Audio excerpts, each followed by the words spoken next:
जो फैक्ट्रियां बनती हैं वो हमारे से दूर होती हैं।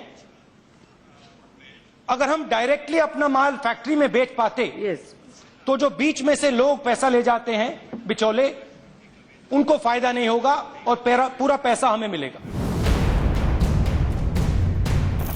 अपने इसी बयान से फंस गए हैं राहुल गांधी। इसी बयान ने बीजेपी को दिया है मौका कि वो घेर ले राहुल गांधी को। इसी बयान ने मोदी सरकार को दे दिया है वो चांस कि वो साबित कर दें कि कृषि कानून पर कांग्रेस भ्रम फैला रही है। एक बार फिर राहुल का बयान सुनिए, फिर मजमून समझाएंगे। कुछ साल पहले यूपी में मेरा दौरा था और एक किसान ने मुझसे सवाल पूछा, मेरे पास आया और उसने कहा, राहुल जी आप एक बात हमें समझाइए, हम आलू बेचते हैं 2 रुपए किलो, मगर जब हमारे बच्चे चिप्स खरीदते हैं तो 10 रुपए का पैकेट आता है, उसमें 1 आलू होता है। और किसान ने मुझसे पूछा, आप हमें बताइए ये क्या जादू हो रहा है। और मैंने उन किसानों से पूछा, आपको क्या लगता है इसका कारण क्या है। और उन्होंने कहा कि राहुल जी इसका कारण यह है कि जो फैक्ट्रियां बनती हैं वो हमारे से दूर होती हैं। अगर हम डायरेक्टली अपना माल फैक्ट्री में बेच पाते तो जो बीच में से लोग पैसा ले जाते हैं बिचौले, उनको फायदा नहीं होगा और पूरा पैसा हमें मिलेगा। दरअसल राहुल गांधी 2015 में अमेठी में बनने वाले फूड पार्क की वकालत कर रहे थे। वो इस पक्ष में थे कि किसान अपनी फसल जहां चाहे वहां बेच ले। वो कह रहे थे कि किसान चाहते हैं कि बिचौलिए खत्म हो जाएं, ताकि किसान को सीधा फायदा पहुंचे। लेकिन तब राहुल ने ये नहीं सोचा होगा कि 2015 का उनका ये बयान 2020 के अंतिम दिनों में उनके लिए चक्रव्यूह बना देगा। लिहाजा घेर लिया बीजेपी ने। बीजेपी अध्यक्ष ने ट्वीट किया, ये क्या जादू हो रहा है राहुल जी, पहले आप जिस चीज की वकालत कर रहे थे अब उसका ही विरोध कर रहे हैं। देश हित, किसान हित से आपका कुछ लेना देना नहीं है, आपको सिर्फ राजनीति करनी है।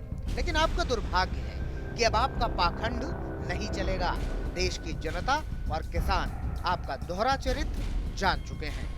कांग्रेस इसलिए भी घिर गई है क्योंकि 2019 में कांग्रेस के घोषणा पत्र में कृषि के कॉलम में 11वें नंबर पर कांग्रेस ने वादा किया था कि कांग्रेस एपीएमसी एक्ट को खत्म करके ऐसी सुविधा देगी कि किसान अपनी फसल जिसे चाहे जहां चाहे बेच सकता है।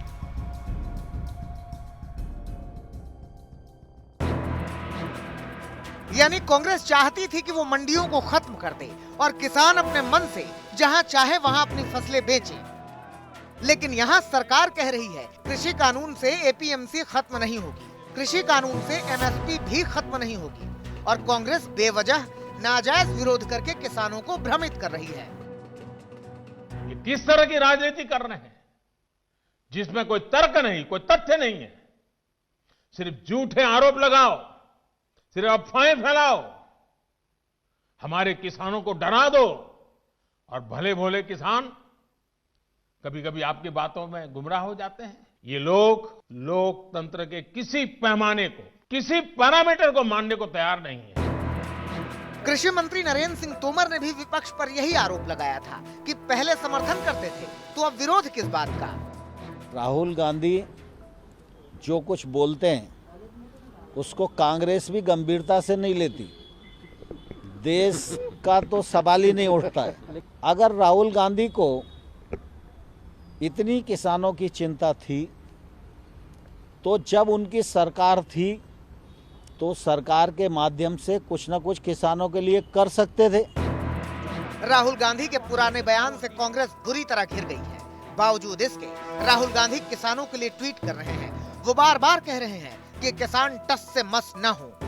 उन्होंने लिखा, वीर तुम बढ़े चलो, धीर तुम बढ़े चलो, वाटर गन की बौछार हो या गीदड़ भभकी हजार हो, तुम निडर डरो नहीं, तुम निडर डटो वहीं, वीर तुम बढ़े चलो, अन्नदाता तुम बढ़े चलो।